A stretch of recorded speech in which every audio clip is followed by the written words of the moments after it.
खेसारी लाल और पवन सिंह से लाखों आगे है यह भोजपुरी स्टार। क्या है खबर, यहाँ है बेखबर। चैनल को सब्सक्राइब कर लीजिए। आइए जान लेते हैं पूरी जानकारी।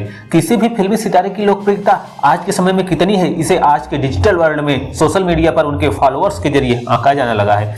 ऐसे में आज हम बात कर रहे हैं भोजपुरी फिल्म इंडस्ट्रीज के उन सुपरस्टार की जिनका जलवा इंस्टाग्राम पर खूब चलता है। ये तो भोजपुरी में खेसारी लाल यादव, पवन सिंह, दिनेश लाल यादव, निरहुआ, रवि किशन जैसे दिग्गज हैं, लेकिन इनमें एक ऐसा स्टार है जो इन सब से लाखों आगे है। तो हम बात करते हैं सोशल मीडिया के इस प्लेटफॉर्म पर प्रदीप पांडे चिंटू की। उनकी लोकप्रियता पवन सिंह और खेसारी लाल यादव से अधिक है।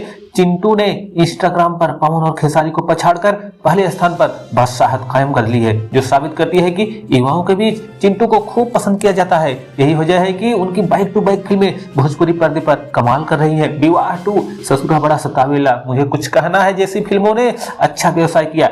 चिंटू फिलहाल निर्माता अभय सिन्हा की 4 फिल्मों में नजर आने वाले हैं, जिसे प्रेमांशु सिंह, आनंजय रघुराज सरीखे निर्देशक डायरेक्ट करने वाले हैं। इंस्टाग्राम पर अगर बात करें तो प्रदीप पांडे चिंटू को 26 लाख लोग फॉलो करते हैं, जो भोजपुरी इंडस्ट्री के किसी भी स्टार के फॉलोअर्स से लाखों ज्यादा है। वहीं दूसरे नंबर पर खेसारी लाल यादव हैं। खेसारी लाल यादव को 23 लाख लोग फॉलो करते हैं, जबकि पवन सिंह के फॉलोअर की संख्या 21 लाख है और वो तीसरे नंबर पर। चौथे नंबर पर दिनेश लाल यादव निरहुआ हैं, जिन्हें 14 लाख लोग फॉलो करते हैं। वहीं रवि किशन 5वें स्थान पे हैं, जिन्हें 12 लाख लोग फॉलो करते हैं। तो दोस्तों, अगर जानकारी अच्छी लगी हो एक लाइक करिए, चैनल को सब्सक्राइब करिए, इंतजार, क्योंकि हम हैं भोजपुरिया भारत।